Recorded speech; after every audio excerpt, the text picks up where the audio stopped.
This show is produced by the Hartman Media Company. For more information and links to all our great podcasts, visit hartmanmedia.com.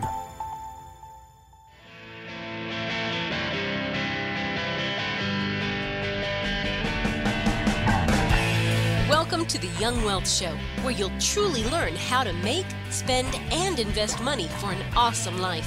Get the real-life stuff that wasn't part of your school curriculum.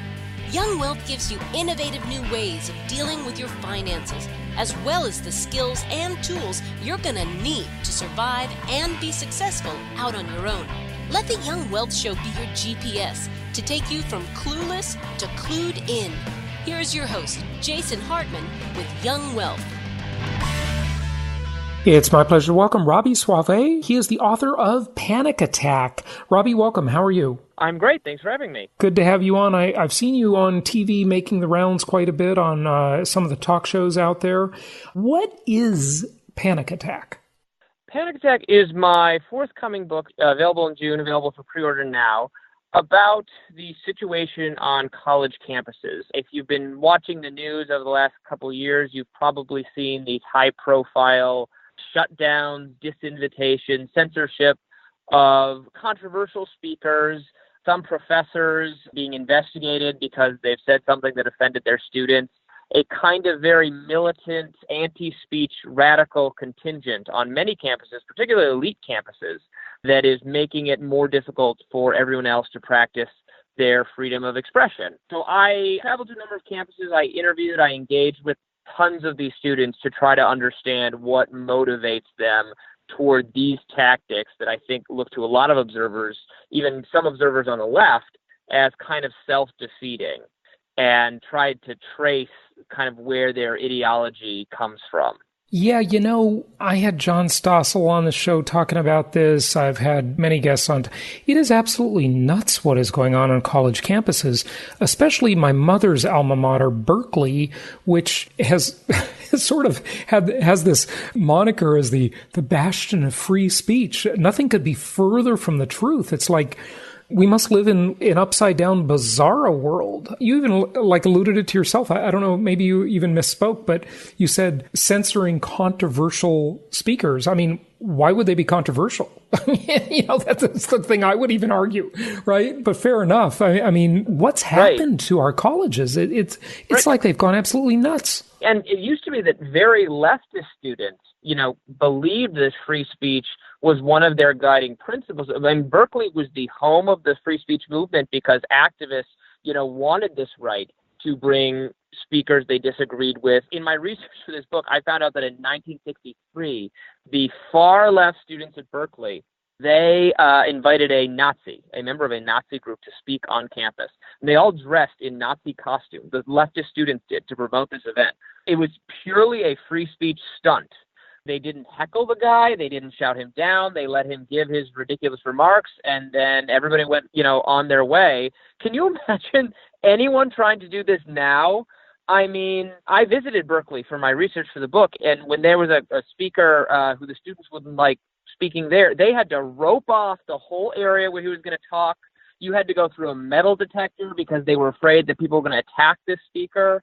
I mean, it's completely changed. The activist set has decided that free speech is actually a bad thing or is a threat. I mean, I think they're wrong about this, but they've decided that a free speech sort of set of norms is not conducive to their goals.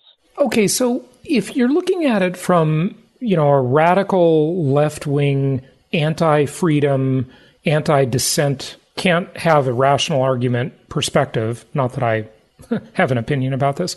But, if you're looking at it from their perspective, right, why is it self-defeating for them? Well, I think it is because, their ideas are controversial to a lot of people, right? The things that the furthest left people believe are out of step with the vast majority of Americans and out of step with many authority figures. I mean, our country is currently majority governed by people on the right, people the left would say are on the extreme right. So if you're going to start eliminating free speech, your kinds of sort of pro-Palestinian activism, anti-cop activism, Black Lives Matter, all those people are going to be the first people whose speech is stripped away from them. That's why it's self-defeating. But when I argue this with them, they don't even necessarily disagree. That's what I found so interesting. They are purely making the anti-speech argument on the basis of the idea that if you bring someone to campus who has views that are offensive to our marginalized allies, then you are introducing violence, and our first goal is to keep the marginalized, the people in our left contingent, safe from physical violence and also from emotional and mental violence. They take their mental health very seriously. So it's first a self-defense matter. And when you understand that that's what the issue is, that's a different kind of strategy you have to argue against, because that's what's animating them. Interesting. So how did we get to this point? I mean, it's a very complicated question without clear answers. My sense is that, this generation, the young people that we have that are causing these issues on campuses, who, by the way, are by no means a majority. They are a small kind of activist contingent. But young people have been socialized under different norms in education. This doesn't start when you get to campus. The K through 12 system is more geared toward, I think, discouragement of discomfort than ever before. I think some of the people who are causing these issues have come to view the education system as its purpose is to provide you comfort, not to challenge you or to provoke you. And so they demand the same kind of, some people like Greg Lukianoff and Jonathan Haidt had described this as a sort of coddling mindset that they have grown accustomed to, and that's what they want when they get to campus as well. It's also just true that these students are learning from each other. In the social media age, right, you can learn much more easily what the students at Berkeley did to disrupt a controversial speaker, even if you're, across the country. It's a conservative myth, in my opinion, that they're being sort of radicalized or indoctrinated by their professors. Actually, their professors are terrified of them, even their far left professors, because they believe slightly different things, maybe about race or gender. And if they say the wrong thing, they'll be investigated. But the students are learning That's interesting. from each other. So it's not the system. Professors are very out of touch with the real world most of the time. And of course, I'm making a generalization, obviously. There are some professors that are active in business and they're brilliant and so on. But most of them, I'd say a good, decent majority are pretty out of touch with the real world. I think that's a fair statement. So you don't think that that's coming down from the top at all, huh? No, there is a little, specifically in disciplines that are very activist inclined, that are not particularly academically rigorous, the various studies of certain marginalized groups. And many of these classes are essentially just activism. There's not a lot of philosophy to be taught there. And I think the professors in those disciplines are more likely to be, maybe they're changing minds, or I think it's more likely they're providing a sort of language and framework for young student activists who are already inclined to want to think and do these things.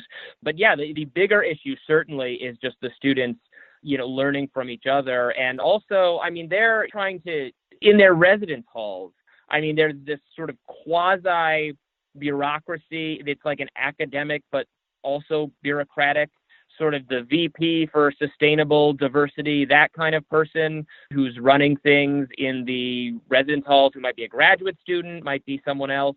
And they're coming up with programming for how these students have to think and how they have to behave. And they're discouraging, anything that is an extreme, woke, far left sort of progressivism. I think that's probably doing way more damage, if you think this is a bad thing, damage, than kind of, because at least ideally in a classroom, even if you have a very far left professor who you disagree with, I tend to think most of these kinds of professors who've been at this a while, even if their views are way different, they enjoy a good spirited debate. I don't think they punish conservative students, and I don't think they're recruiting so overtly as conservatives seem to think. And again, when I talk to them privately, they are terrified of these students. They think and they know that they will be next. I wonder, there's that old quote we've all heard. It's probably Winston Churchill, I believe. If you're under 30 and you're not a liberal, you don't have a heart. If you're over 30 and you're not a conservative, you don't have a brain. People tend to be liberal at younger ages when they haven't really discovered how the world works and sort of overcome the entitlement mentality. There's nothing wrong with that. I think it's true of almost everyone. Is this something we'll grow out of? Well, here's my concern. So again, I'm not making a across-the-board sweeping generalization about all young people or even all students. I think most of the people on these campuses are normal and would like to hear dissenting ideas. It's just a small number who have controlled the conversation that everyone's running scared of. So even if most of the members of the campus of the generation, they go on to work in normal jobs and maybe their views even drift a little right over time, as tends to happen. Yeah, there's nothing scary or weird or atypical there. But if you have a couple people still cling to this sort of shutdown mindset and they go to work in influential companies, they're going to be reshaping America. Even though they're very small, they have such power, and they're already doing this. So they've done this at the university. They've weaponized things like Title IX, which is sort of harassment policies in the campus. They've had professors investigated for saying something related to sex that they disagree with, and they've said, well, this is the federal policy that says if you offend me on this basis, I have a federal right not to be offended on this basis. So they could turn harassment law in the workplace. There'd be so many things they can do. Media companies right now are having trouble if they run a piece by an older staff member who's on the left, but there's something in it that the younger staff members don't like. They leak it to their friends in other media organizations, and that person gets piled on social media. Silicon Valley is sort of, it has the influence of its kind of wokest staff members. So there's a lot of disruption and damage that they can do, even if they're a tiny minority. That's my concern. You've said the phrase a couple of times. Please define woke for our audience. We have the Urban Dictionary handy, but that's something you hear. It's a millennial expression. What does it really mean? It comes from being awoke, being awoken. So it means to be aware of and sensitive to all the kinds of evils and inequities in society that a arch far left progressive would be aware of, to understand that our society is pervasively racist and sexist and transphobic and so on and so forth, and to be at all times really sensitive to those problems, and to have that clearly come across when you're talking or when you're writing and how you behave. So not just to think these things, but to actively behave in a manner that demonstrates that you care passionately about these things. Right. Urban Dictionary's definition is kind of funny. A person who pretends to be of greater intelligence than he or she, in fact, is woke. That's the sort of subtext explanation. Right. Yeah, very interesting. What else do you want our listeners to know? I would just emphasize that I'm not saying that there's a crisis on campuses necessarily. A lot of schools do just fine, and a lot of speakers come and nobody gets shut down. But it worries me that the most elite institutions, the Berkeleys, but the Harvards, the Yales, the Reeds, the Oberlins, the Middleburys, are just sort of beset by this issue. And I don't see why it would just go away on its own. It may be that we're in this super politicized moment because of Trump and because of tribalism, and that's contributing to it.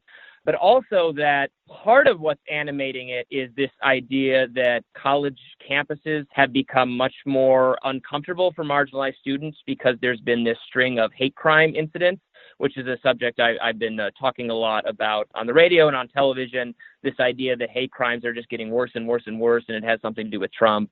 And there's all these incidents on campus of graffiti on someone's door, offensive things having to do with race, obviously, sometimes gender. And that's propelled a lot of the activism on these campuses. They're saying, well, look how we're being treated. The racism is rising. It's because of Trump. So of course we're angry. Of course we don't want to hear from Charles Murray or whoever it is. But actually, the evidence that this stuff is getting a lot worse is very thin. Usually these are not solved, but, I've chronicled a lot of these cases, and the number of sort of outright hoaxes is astounding. Yeah. Or even just accidents where it was interpreted as a racial slight, but actually had nothing to do with that, or was not intended either one way or the other. And certainly the most famous case right now is the Jussie Smollett case, which is mind-boggling. I mean, that is just a mind-boggling case. And the fact that he got away with it, I guess. Thoughts on that one? I knew, and I think, most people who have surveyed these things, knew pretty much right off the bat that there was at least a high likelihood that it was faked. And, that's beyond any sort of reasonable doubt. The only conclusion you can make is that he was involved. The prosecutor just sort of declining to force him to plead guilty is really baffling and hard to understand. It seems to me it's almost laziness, or he was a first-time offender, and he was going to get a light sentence anyway, so she decided why bother going through with it. I have to imagine she was kind of just sympathetic to him. She has a lot of celebrity and politician friends. It's pretty blood-boiling. But anyway, whether one incident or not is true doesn't say anything about the trend. But I've looked at even the data reported to the FBI about hate crimes does not really show an increase. You hear that it shows an increase, but actually they're measuring different things every year because this is all voluntary data submitted by different police municipalities. We had like 1,000 more municipalities submit data than the year previously. Mm-hmm. So, of course, it's going to look like there's more hate crimes. You just have more data to deal with. If you go all the way back to 1994, the number in 1994, despite it being fewer municipalities, it's more hate crimes than there is today. So they fluctuate, and it's not even clear to me we're measuring these things very well, but the idea that, hate crimes are off the charts and this is somehow connected to President Trump's rhetoric, there's just no evidence basis for this whatsoever. That would seem just on its face to be true. I mean, it's interesting that Obama, that he came into office and so many people applauded him as this great uniter, but it sure doesn't feel like that happened. I mean, just anecdotally, it feels like the country was more divided than ever when he left. I don't know, more divided than ever. Maybe that's too big a statement. But in modern times, I mean, all you have to do is look at your social media feeds, and it seemed to be that every attempt he made and these rush to judgments about that police thing right at the beginning of his presidency and so forth. I mean, it's almost like, is everything about race anymore? Is that like all that's going on in the world? I don't know. It's crazy, I definitely think we are so unbelievably polarized right now. I don't know how much of it Obama is responsible for, or how much of it is because Trump is so intensely anti-media and the media is so intensely anti-Trump. The media is not like the neutral arbiters in some kind of battle. I mean, they never really were, right? But it's more clear now than it ever has been that the sides are not like Republicans and Democrats, and then there's media, but the media is sort of kind of on Democrat liberal side or whatever. The sides are actually Trump and media. Mm-hmm. So you have to be on one side, and you must be on one side or the other. So every story, everything that happens has to be put into one box or one lens or the other, which actually makes it very difficult, honestly, sometimes for people like me who sometimes agrees with Trump and other times doesn't. Yeah. But they, people are like, well, so you're a Trump defender or you hate Trump with every fiber of your being? Which are you? Yeah, I know. It's like you can't even have a middle ground or an opinion about an issue. I certainly, really despise Trump in many ways. I mean, he strikes me as immature, although kind of entertaining, admittedly. But, I don't know. But you say anything on a social media platform and people just jump all over you. It's mind-boggling, the level of prejudice. And it's bad both ways, because on the right, you have to. Not only do you have to concede that Trump has done some good things, you have to he's definitely done some good things. He's the most moral, wonderful human being who has ever existed, which is just obviously not true. But so many in the pro-Trump side force you to pretend this. And then on the other side, you have to just concede that he's Hitler or they don't want anything to do with you. Yeah, I know. It's absolutely crazy. Give out your website and tell people where they can find out more. I'm at reason.com. You can also follow me on Twitter at Robby Soave, ROBBY And please pre-order my book, Panic Attack, Young Radicals in the Age of Trump.